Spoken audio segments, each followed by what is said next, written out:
So, I did a video not too long ago asking what's wrong with the Florida Panthers. Okay. Sorry, I got delayed there.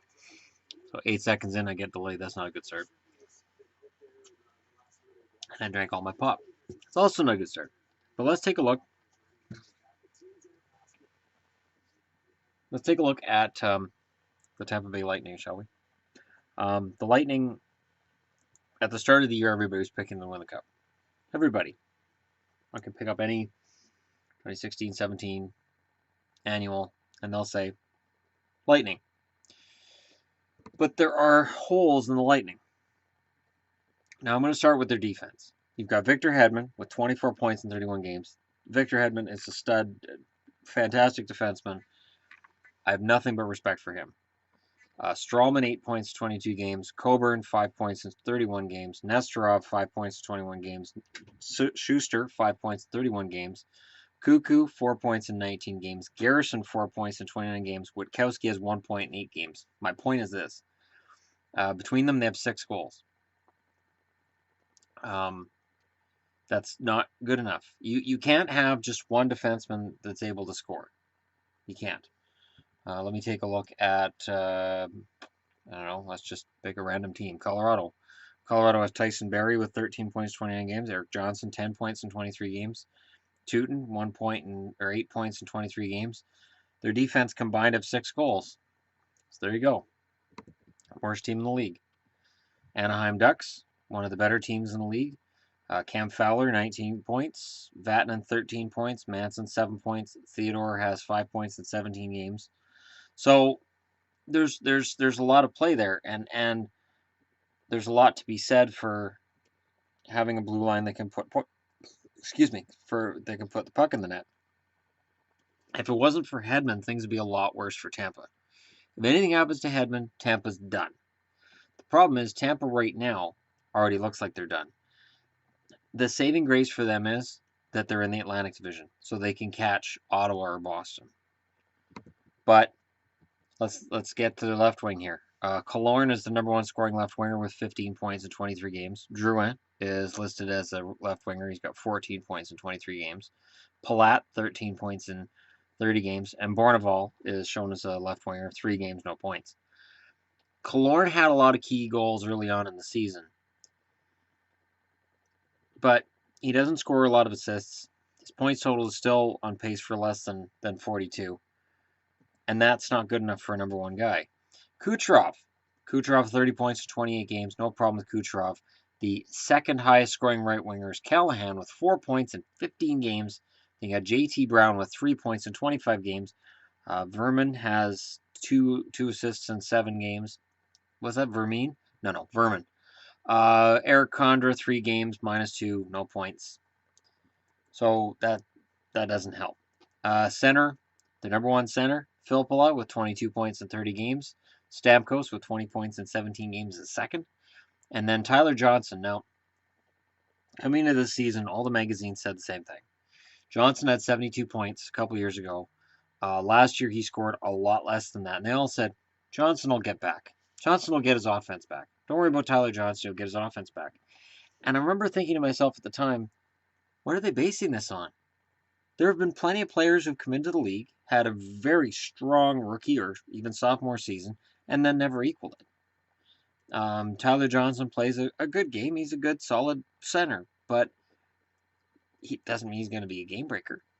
And he isn't right now. Nemesnikov has 12 points in 30 games. Only 3 of his points are goals.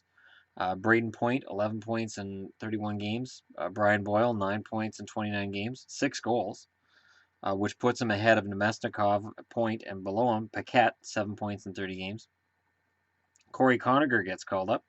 Had a goal the other night, and 1 goal in 3 games. So there you go. There isn't anybody in Tampa other than Kucherov, or the currently injured, who knows when he's coming back, Stamkos, in terms of their forwards that I say, oh yeah, he's having a fantastic season. And again, they can make the playoffs. This is definitely, because of the division they're in, it is quite possible they make the playoffs. Now, here's the other funny thing. Bishop, .905 save percentage, 9 wins, 10 losses, 1 overtime loss, 2.87 goals against average.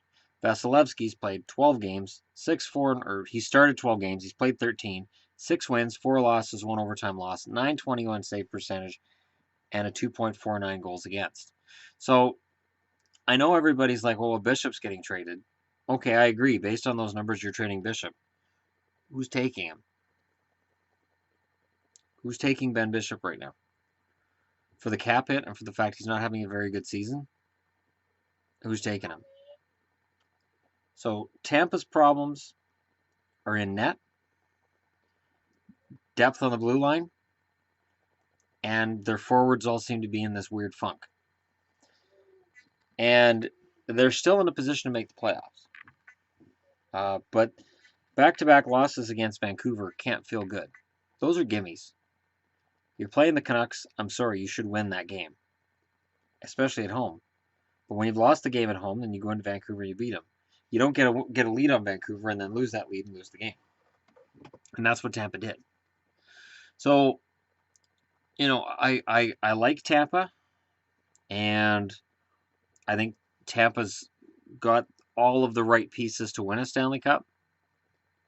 I can't see it happening this year. The only way that it's going to work is that Boston and Ottawa fall apart, and one or the other definitely could. I don't think Ottawa's going to fall apart. I think the Senators were watching my videos over the summer, and they said, we're going to make the playoffs and prove hockey guy wrong. And that's fine. I like the Senators, so it's okay. But nobody was picking Tampa to miss the playoffs. I wasn't picking them to win the Stanley Cup. Because as I said before the season started, since there's a consensus that Tampa Bay is going to win the Stanley Cup, that means they're not going to win the Stanley Cup. That's basically the rule. The last time I saw a consensus winner actually win the Stanley Cup would have to be Detroit, going back about 15 years ago.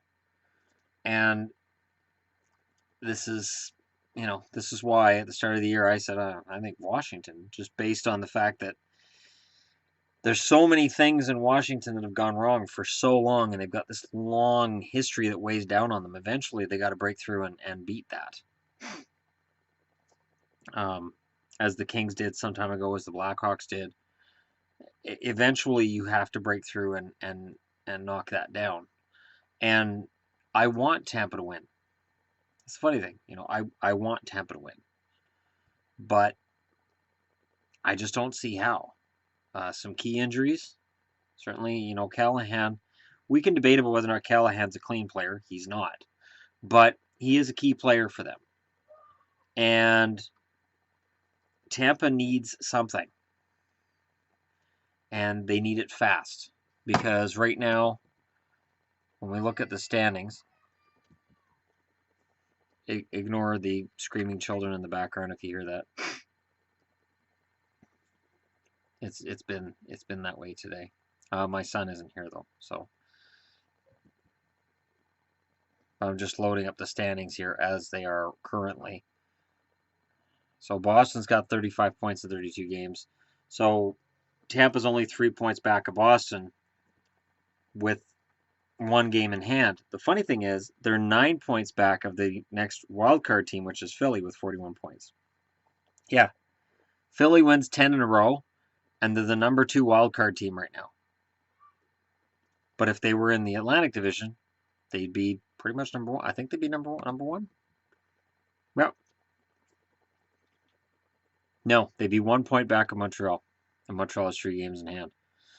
But it's just one of those things. Let me know in the comments what you think, what you've seen with Tampa.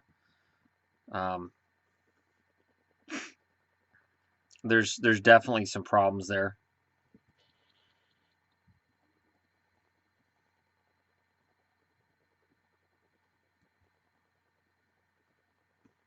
Yeah, there's some problems with Tampa right now. I mean, their power play is clicking right now at 22%. I just loaded that up, but their penalty kill at 78%.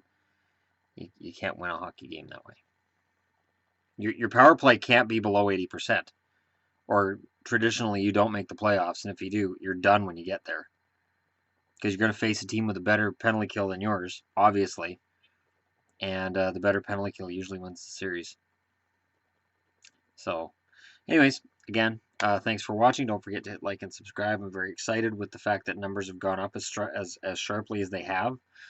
View counts on the Eakin hit on Lundqvist, I would be remiss not to mention that they're through the roof, and I'm very impressed with that. I know there's some people coming in that are downvoting it because it's not actual footage of the hit, but it's a fun time right now, fun time. And thank you to all you people for supporting me. If you're new, comments are welcome. Congratulations on finding my channel. I'm glad you're here, and I will be back with more content before the night is out, because there's more disappointments. I've decided that after doing Florida, now I've done Tampa, I'm going to look at what's wrong with other teams as well. And then there's another video I'm going to do later on in the week along the lines of 30 Christmas wishes, what all 30 teams are wishing for Christmas. So keep your eyes open for that, and I'll talk to y'all again soon.